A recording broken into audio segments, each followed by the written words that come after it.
Good evening everyone, कैसे बेटा आप लोग। प्रीवियस क्लासेस में हम लोगों ने बेटा सेशन 2021 के वीडियोस हम लोगों ने स्टार्ट किए थे। और सबसे पहले बेटा जो चेन मैंने स्टार्ट करी है या जो सीरीज हम लोगों ने स्टार्ट करी है वो है फाइनेंशियल मैनेजमेंट। आप किसी भी क्लास के हो, किसी भी सेगमेंट के हो, किसी भी यूनिवर्सिटी के हो, यदि आपकी फाइनेंशियल मैनेजमेंट नाम की बुक है तो ये सारे वीडियोस आपके लिए हेल्पफुल हैं। बस बेटा आपको छोटा सा काम इतना सा करना है, इस चैनल को जितना ज़्यादा आप सब्सक्राइब कर सकते हैं सब्सक्राइब कीजिए और प्लीज़ रेफर करें अपने ज़्यादा से ज़्यादा फ्रेंड्स को, ताकि उन तक भी ये जो डिटेल नॉलेज है उन तक पहुँच सके। चलिए, प्रीवियस वीडियो में बेटा हमने जो टॉपिक स्टार्ट किया था, फर्स्ट टॉपिक हमारा था एफएम का, इट्स कैपिटल बजटिंग।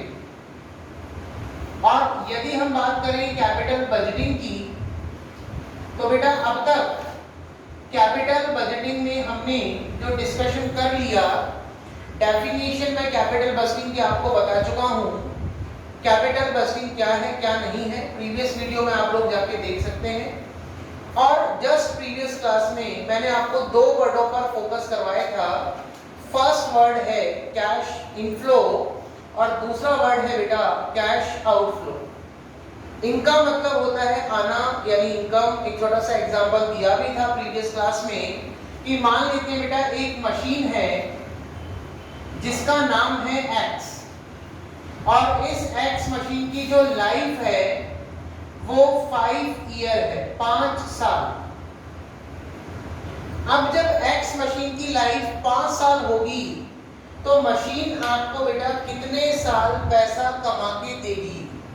तो कॉमन सेंस, जिस मशीन की लाइफ जितने साल होती है वो मशीन या वो प्रोजेक्ट आपको उतने साल ही पैसा कमा के देगा।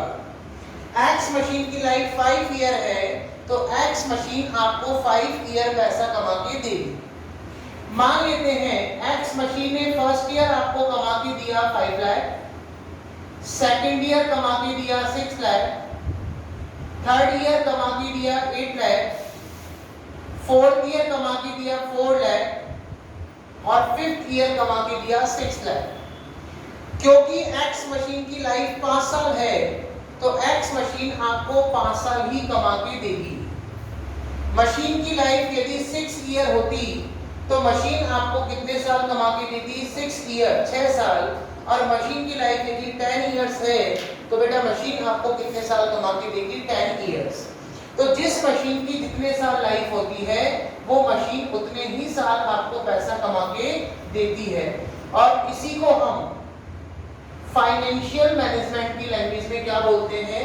Cash inflow. इनका मतलब होता है आना यानी इनकम। लेकिन कॉमन सेंस, बेटा मशीन ने आपको जो 5 ईयर कमा के दिया, ये कब कमा के दिया? जब पहले आप मशीन को परचेज करके लाओगे। और फॉर एन एग्जांपल, इस एक्स मशीन की जो कॉस्ट है वो मान लेते हैं इट्स 7 लाख रुपीस।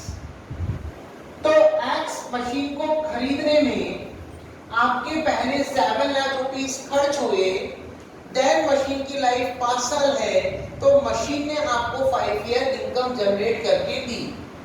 तो जब तक हमारा कैपिटल बजटिंग टॉपिक चलेगा हमें दो वर्डों पर फोकस करना है, इट्स कैश इनफ्लो और इट्स कैश आउटफ्लो। इनका मतलब आना यानी इनकम, जितने साल की मशीन की लाइफ होती है वो उतने साल आपको पैसा जनरेट करके देती है। और आउटफ्लो, सेकंड वर्ड हमने बताया था क्लास में, कैश आउटफ्लो। आउट का मतलब होता है जाना यानी एक्सपेंडिचर। अब क्योंकि इस मशीन को परचेज करने में, खरीदने में आपके 7 लाख रुपीस खर्च हुए, हमारी जेब से पैसा गया, तो उसको हम एफएम की लैंग्वेज में बोलेंगे कैश आउटफ्लो।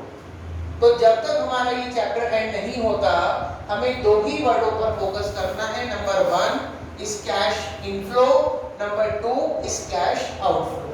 आउट मतलब जाना, पहले पैसा खर्च करोगे पैसा खर्च करोगे देन उसके बाद इनकम जनरेट होगी, और जो इनकम जनरेट होगी उसी को हम एफएम की लैंग्वेज में बोलेंगे cash inflow.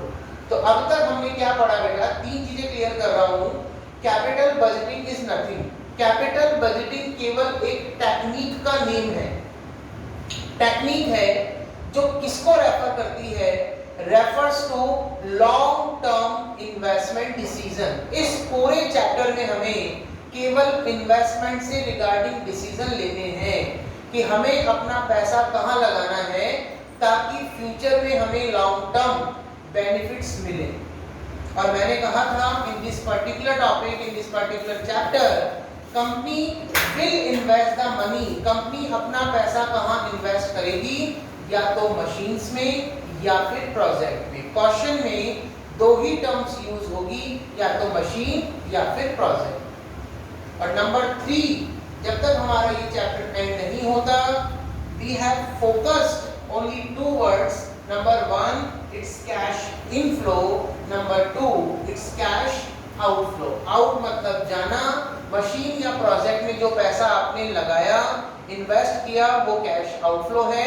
And then after investment आपकी जितनी भी इनकम जनरेट होगी उसको हम एफएम की लैंग्वेज में बोलते हैं कैश इनफ्लो। अब आज की क्लास सबसे ज्यादा इंपॉर्टेंट क्यों है, why today's class is very very important and very crucial, क्योंकि आज की क्लास यदि आपको क्लियर हुई तो बेटा आपका 30% चैप्टर आज ही कवर हो जाएगा। कैसे, आइए बेटा मैंने आपको एक छोटा सा एग्जांपल दिया। एक्स मशीन की लाइफ 5 ईयर है और मशीन आपको 5 ईयर डिफरेंट इनकम जनरेट करके दे रही है। 5 लाख, 6 लाख, 8 लाख, 4 लाख, 6 लाख। तो ये जो फिगर मशीन आपको कमा के दे रही है, जनरेट करके दे रही है, बेटा ये फिगर आए कहां से, यहाँ पे तो अपन ने अभी अज्यूम कर लिए, लेकिन मशीन आपको फर्स्ट ईयर 5 लाख ही कमा के देगी, 5 लाख ही जनरेट करके देगी। तो ये 5 लाख रुपीस का फिगर आया कहां से? तो सबसे पहले अब हमें ये कैलकुलेट करना सीखना है कि ये 5 लाख रुपीस कहां से आए। तो बेटा अब आप लोगों को मेरे साथ हेडिंग डालना है, और वो हेडिंग है आज की सबसे इंपॉर्टेंट कैलकुलेशन, और आप लोग आज कैलकुलेशन डालेंगे बेटा कैलकुलेशन ऑफ कैश इनफ्लो। सबसे पहली जो हमारी कैलकुलेशन होगी वो होगी कैलकुलेशन ऑफ कैश इनफ्लो, यानी वो जो 5 लाख रुपीस का फिगर आया कि मशीन हमें पहले साल 5 लाख रुपए कमा के देगी, वो 5 लाख रुपीस बेटा कहां से आए? तो आइए स्टार्ट करते हैं। बेटा ध्यान रखना, आपने क्या करा, पैसा लगाया मशीन में या प्रोजेक्ट में, तो मशीन या प्रोजेक्ट आपको क्या करके देगी, कुछ ना कुछ प्रोडक्शन, और जब उससे प्रोडक्शन होगा तो हम उस प्रोडक्ट को मार्केट में करेंगे सेल। तो सबसे पहले किसी भी कंपनी या ऑर्गेनाइजेशन में जो इनकम जनरेट होती है वो होती है थ्रू सेल। सबसे पहले किसी भी ऑर्गेनाइजेशन में जो पैसा आएगा बेटा वो आएगा सेल के थ्रू, और सेल को हम अदर वर्ड्स में रेवेन्यू भी बोलते हैं। रेवेन्यू, आपने अकाउंट्स में एक टर्म पढ़ी होगी रेवेन्यू, और एक अकाउंट्स में टर्म होती है नेट प्रॉफिट। सर रेवेन्यू और नेट प्रॉफिट में क्या डिफरेंस है? तो रेवेन्यू का जो मीन्स होता है, रेवेन्यू का जो मतलब होता है, रेवेन्यू मीन्स होता है बेटा टोटल कलेक्शन। आपके काउंटर पे जितना भी कलेक्शन हो रहा है वो सब रेवेन्यू है। कोई कंपनी कहती है हमारा साल का टर्नओवर 5 करोड़ है, 10 करोड़ है, 20 करोड़ है, तो 20 करोड़ रुपए वो केवल रेवेन्यू है। काउंटर पे पैसा आया 20 करोड़, 10 करोड़, 5 करोड़, लेकिन नेट प्रॉफिट क्या होता है?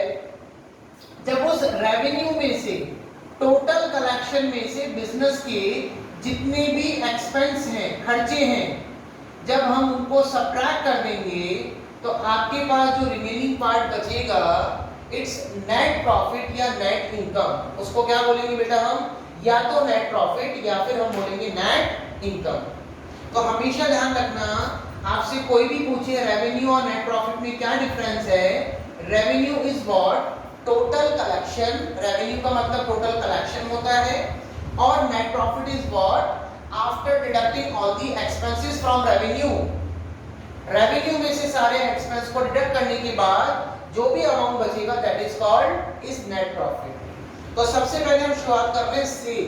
किसी भी ऑर्गेनाइजेशन में सबसे पहला पैसा आ रहा है प्रोडक्ट को सेल करने से, रेवेन्यू। अब बेटा जब रेवेन्यू जेब में आएगा तो कुछ ना कुछ खर्चे भी करने पड़ेंगे। अब बिजनेस में टू टाइप्स ऑफ एक्सपेंडिचर होते हैं। पहले एक्सपेंडिचर है वेरिएबल कॉस्ट या वेरिएबल एक्सपेंस। या एक काम कर सकते हैं, अपन एक काम करते हैं, इसको अलग अलग डिस्गाइज ना करके मैं एक काम करता हूं, सेल्स में से हम लोग सबट्रैक्ट करते हैं ऑल कैश एक्सपेंसेस।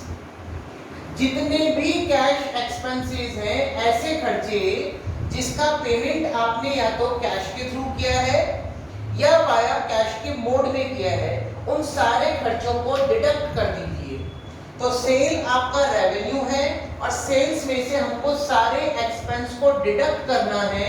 अब एक्सपेंसेस को यहां मैं बाइफरकेट कर देता हूं कि सर कैश एक्सपेंस तो बहुत सारे होते हैं, किसी भी बिजनेस में हजारों खर्चे होते हैं जिनका पेमेंट या तो कैश में होता है या वाया कैश के इक्विवेलेंट आइटम में होता है। तो ध्यान रखना है, इसको इजी बनाने के लिए हम एक्सपेंसेस को टू पार्ट्स में डिडक्ट कर रहे हैं, एक वेरिएबल एक्सपेंस और एक फिक्स्ड एक्सपेंस। अब ऐसा नहीं कि क्वेश्चन में आपको बहुत सारे एक्सपेंस देगा और बोलेगा identify which one is the variable expense या which one is the fixed expense, identify नहीं करवाएगा। लेकिन आपको पता होना चाहिए वेरिएबल एक्सपेंस क्या होते हैं और फिक्स्ड एक्सपेंस क्या होते हैं। वेरिएबल और फिक्स का मतलब होता है, वेरिएबल का मतलब है जो एक्सपेंस बार बार वेरी करेंगे, बार बार चेंज होंगे according to production, that is called variable expense. मान लीजिए मैं 2 मार्कर्स प्रोड्यूस करता हूं, 2 मार्कर बनाता हूं, तो 2 मार्कर को बनाने का खर्चा डिफरेंट होगा। लेकिन यदि फ्यूचर में मैं 5 मार्कर बनाता हूं तो मेरी कॉस्ट अलग आएगी। प्रोडक्शन चेंज तो कॉस्ट भी चेंज, उसको बोलते हैं वेरिएबल कॉस्ट। तो variable expense are those expense which are varies according to production. यदि आपने प्रोडक्शन में कुछ भी चेंज किया तो आपकी कॉस्ट पर इफेक्ट आएगा, आपकी कॉस्ट पे इंपैक्ट आएगा, वही कॉस्ट कहलाती है बिजनेस की वेरिएबल कॉस्ट। यदि मैं कोचिंग इंस्टीट्यूट का एग्जांपल लूं, आपकी क्लासेस का एग्जांपल लूं, तो मान लीजिए आज क्लास में 2 स्टूडेंट बैठे हैं और मान लीजिए मैंने कैपिटल बस्टिंग की नोट्स या कैपिटल बस्टिंग की शीट आप में डिस्ट्रीब्यूट करी, तो बेटा जब 2 स्टूडेंट बैठेंगे तो उनकी शीट की कॉस्ट अलग आएगी। लेकिन मान लीजिए 4 न्यू स्टूडेंट और आए और उनको भी मैंने शीट डिस्ट्रीब्यूट करी तो मेरी कॉस्ट अलग होगी। कहने का मतलब यह है प्रोडक्शन चेंज तो कॉस्ट भी चेंज, वो कहलाती है वेरिएबल। और फिक्स्ड का मतलब होता है fixed expenses are those expense which are not varies according to production. Fixed expense का प्रोडक्शन से बेटा कोई लेना देना नहीं होता। हालांकि फिक्स्ड कॉस्ट भी एक लेवल पे चेंज होती है, एक लेवल पे चेंज होती है, लेकिन फिर भी इसका प्रोडक्शन पे इफेक्ट नहीं पड़ेगा। For an example, best example rent. यदि आपकी फैक्ट्री रेंटेड है तो बेटा 1 मार्कर प्रोड्यूस करो तो भी वही रेंट देना है, 1 लाख मार्कर प्रोड्यूस करो तो भी वही रेंट देना है। तो रेंट हो गया, स्टाफ की सैलरी हो गई, ये सब फिक्स्ड एक्सपेंस का पार्ट होता है। It is not depend on the production. हालांकि ठीक है, डिटेल आपको बता दिया, बाकी इतना आपको कोई डिटेल नहीं जाना, बस क्वेश्चन में लिखा हुआ आएगा वेरिएबल एक्सपेंस इतने हैं, फिक्स्ड एक्सपेंस इतने हैं। लेकिन एक चीज ध्यान रखनी है आपको, यहाँ पे सेल्स में से आपने सारे एक्सपेंसेस माइनस कर दिए, लेकिन एक चीज ध्यान रखनी है, एक्सेप्ट छोड़कर 2 एक्सपेंसेस को आपको छोड़ देना है। एक सर किसको, डेप्रीशिएशन को, और एक किसको, टैक्स को। तो सेल आपका रेवेन्यू था, टोटल कलेक्शन जितना भी आपकी जेब में आया उसमें से आपने सारे जो कैश एक्सपेंस है उनको माइनस कर दिए। कैश एक्सपेंस को हमने दो पार्ट्स में बाइफरकेट किया, वेरिएबल और फिक्स। वेरिएबल जो एक्सपेंस बार बार चेंज होंगे अकॉर्डिंग टू प्रोडक्शन, और फिक्स जिसका प्रोडक्शन पे कोई इफेक्ट नहीं पड़ेगा, जो आपको देने ही देने हैं, that is called fixed expense. Production करो या मत करो, फैक्ट्री का रेंट आपको देना ही देना पड़ेगा, स्टाफ को सैलरी आपको देनी ही देनी पड़ेगी, इलेक्ट्रिसिटी बिल आपको पे करना ही करना पड़ेगा। ये सब फिक्स्ड एक्सपेंस के एग्जांपल होते हैं। तो सेल्स में से सारे खर्चे माइनस कर दो, लेकिन दो एक्सपेंसेस छोड़ दीजिए। एक हमको डेप्रिसिएशन को माइनस नहीं करना और एक हमको टैक्स को माइनस नहीं करना, छोड़ देना। जैसे ही सेल्स में से आप सारे एक्सपेंसेस माइनस करोगे तो आपको मैंने कहा था क्या आता है, जब रेवेन्यू में से एक्सपेंस माइनस करते हैं तो नेट प्रॉफिट। हमारा नेट प्रॉफिट आ गया, लेकिन अभी हमने दो एक्सपेंसेस का पेमेंट नहीं किया, एक डेप्रिसिएशन और एक टैक्स। नेट प्रॉफिट हमारा आ गया, लेकिन हमने दो एक्सपेंसेस का पेमेंट नहीं किया, एक डेप्रिसिएशन का और एक टैक्स का। सबसे पहले हम किसको सब्ट्रैक्ट करेंगे, डेप्रिसिएशन को। बेटा आप सभी लोग जानते हो what is the meaning of depreciation. Depreciation क्या होता है, 11th क्लास से आप लोग पढ़ते हुए आ रहे होंगे अकाउंट्स में। To reduction in the value of fixed asset. Fixed asset की वैल्यू में जब भी कोई रिडक्शन होता है due to wear and tear या ड्यू टू यूज, जब भी आप फिक्स्ड एसेट्स को यूज करोगे, आपका मोटर व्हीकल हो गया, आपकी बिल्डिंग हो गई, आपका फर्नीचर हो गया, जब आप इसको रेगुलर यूज करोगे तो इसकी प्राइस में एवरी ईयर कुछ ना कुछ कमी आती है, उसको हम बोलते हैं बेटा depreciation.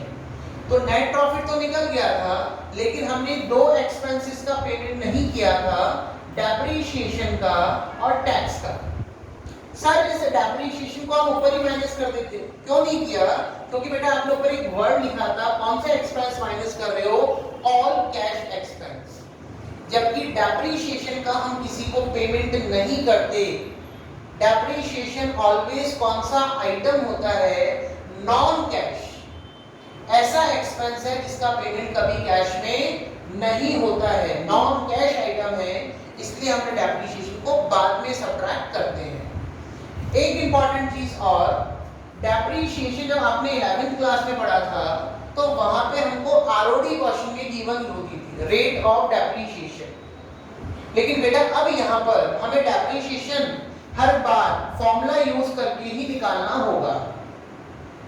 Sir how to compute depreciation, depreciation कैसे निकालते हैं, बहुत simple, cost of the asset. तो इस पूरे चैप्टर में आपके लिए एसेट क्या है बेटा, मशीनरी, तो cost of the machinery minus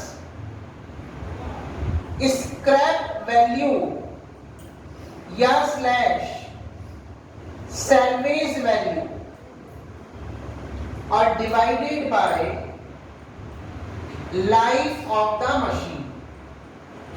that is the formula to calculate depreciation. ये आपका फॉर्मूला होगा डेप्रिसिएशन को निकालने का। Cost of the machine minus scrap value या सैल्वेज वैल्यू और divided by life of the machine, that is the formula to compute depreciation. Depreciation को calculate करने का ये फॉर्मूला होता है और यही आपको लगाना है। तो मशीन की कॉस्ट आपको क्वेश्चन में गिवन होगी। स्क्रैप वैल्यू का मीनिंग क्या होता है समझ लीजिए। स्क्रैप मतलब होता है कचरा, वेस्टेज की वैल्यू। मान लीजिए मशीन आपकी लाइफ 10 इयर्स है, मशीन आपको 10 साल कमा के देगी, लेकिन 10 साल बाद मशीन आपकी किस काम की, किसी काम की नहीं, तो हम उस मशीन को बेच देते हैं और बेचने पर जो भी आपको पैसा मिलता है दैट इज कॉल्ड स्क्रैप या फिर सैल्वेज वैल्यू। तो यदि क्वेश्चन में स्क्रैप वैल्यू या सैल्वेज वैल्यू गिवन है तो माइनस कर देना, गिवन नहीं है तो फिर वैल्यू 0 रखेंगे और डिवाइड किसका लगाना है, मशीन की लाइफ कितने साल है। तो डेप्रिसिएशन हम ये फॉर्मूला यूज करके कंप्यूट कर लेंगे। सर डेप्रिसिएशन जैसे हम सबट्रैक्ट करेंगे तो अब एक स्टेटमेंट आपके सामने आएगा, net profit after depreciation but before tax.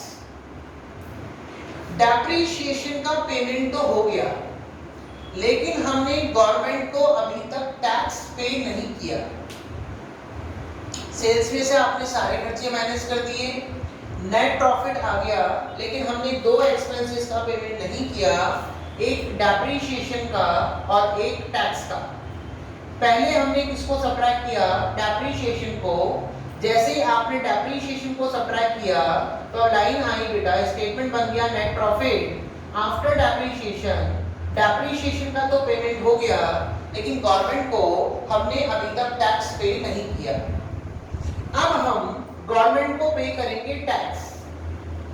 और ध्यान रखना, क्योंकि आप जितने भी चैप्टर्स पढ़ रहे हो एफएम में, मैं आपको बता चुका हूं, all the chapters are related to company.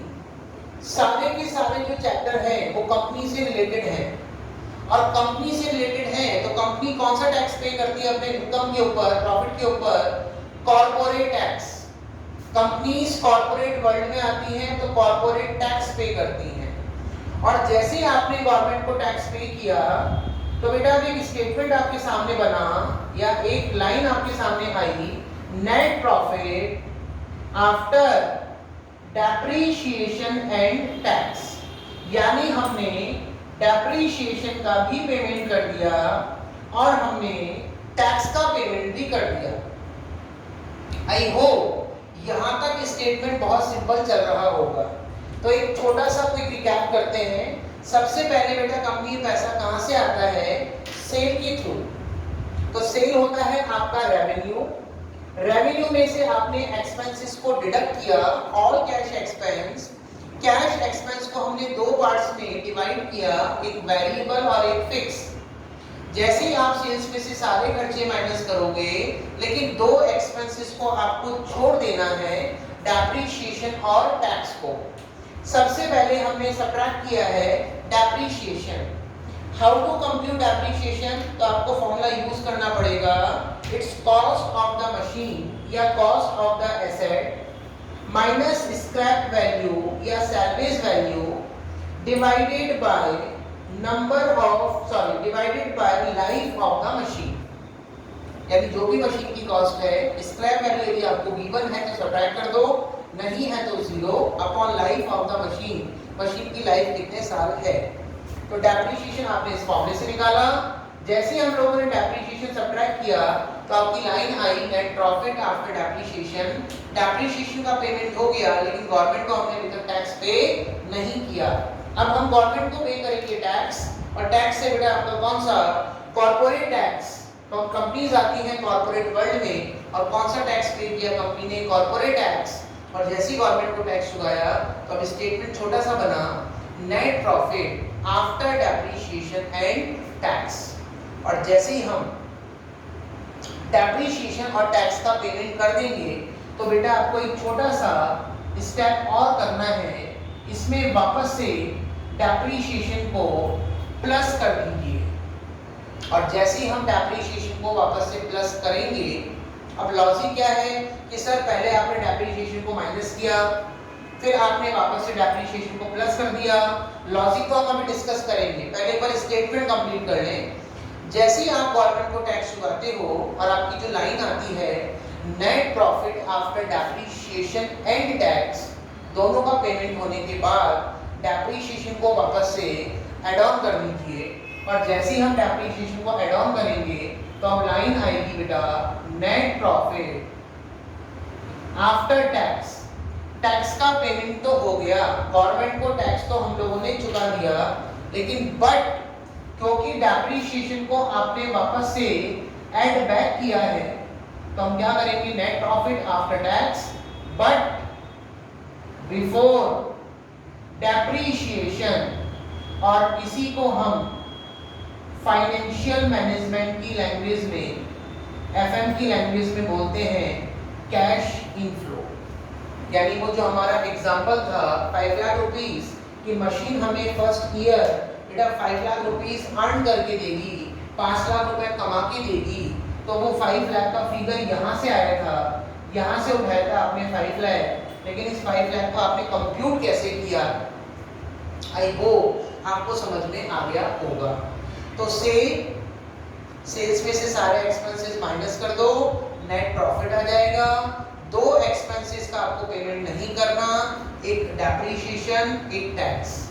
सबसे पहले हमने किसका पेमेंट किया, depreciation. How to compute depreciation, formula बता दिया।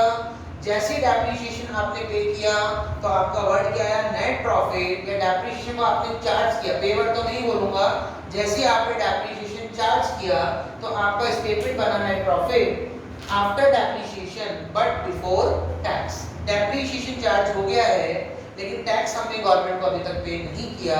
उसके बाद बेटा आपने गवर्नमेंट को टैक्स पे किया। कौन सा टैक्स पे किया, कॉर्पोरेट टैक्स। और जैसे ही आपने गवर्नमेंट को टैक्स पे किया, अब हमारा स्टेटमेंट बना net profit after depreciation and tax. दोनों का पेमेंट हो गया, डेप्रीशिएशन का भी और टैक्स का भी। और जैसे ही आप दोनों का पेमेंट कर दें तो वापस से हम डेप्रीशिएशन को ऐड बैक करते हैं।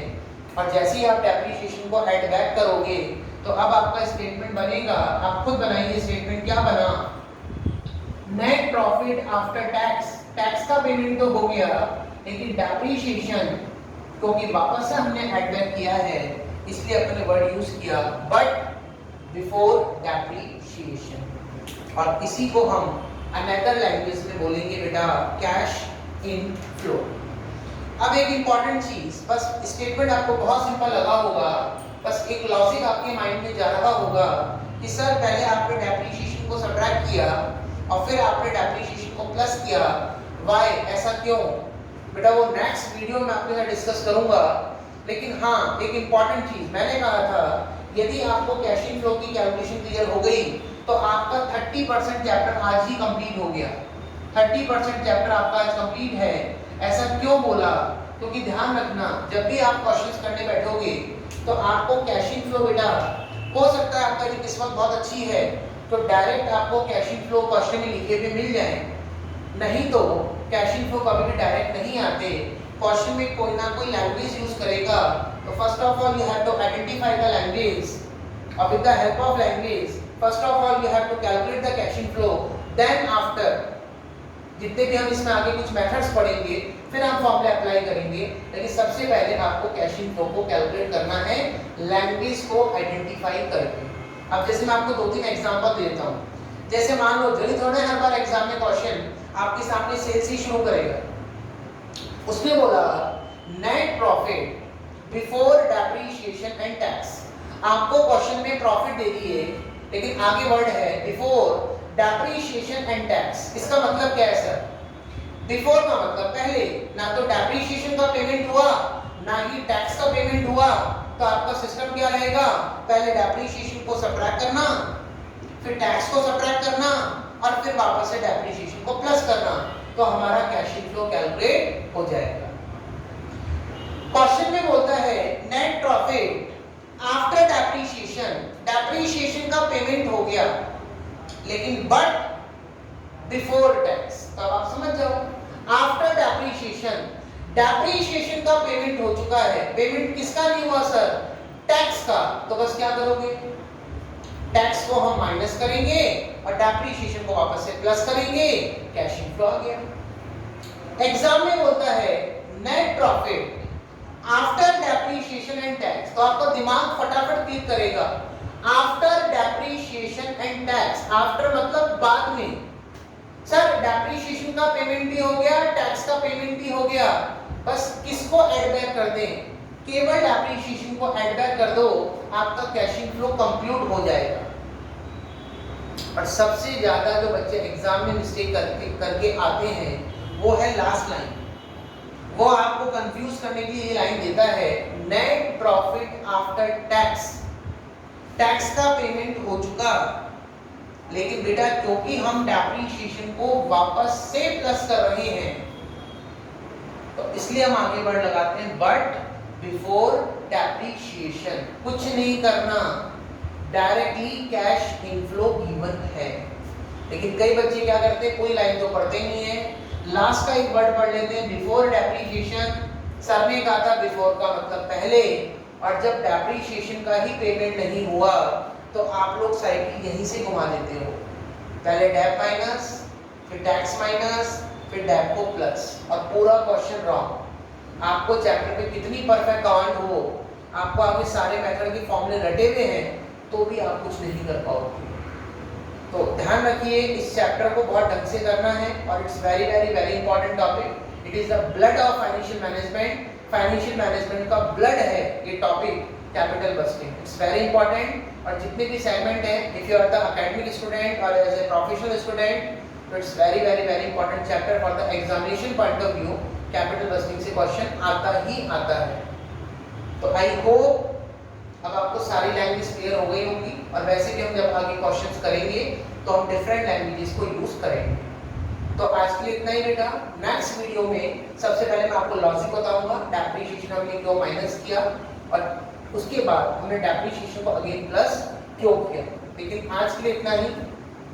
आपका आज का टुडेज होमवर्क, आपको इन स्टेप्स को वापस से रिवाइज करना है कि कैसी भी लैंग्वेज आ जाए हम कैश इनफ्लो कैसे कंप्यूट करेंगे। और ज़्यादा से ज़्यादा बेटा वीडियोस को शेयर करें, अपने फ्रेंड्स तक पहुंचाएं। आज के लिए इतना ही। थैंक्स टू ऑल, आप सभी का बहुत बहुत आभार। जय श्री श्याम।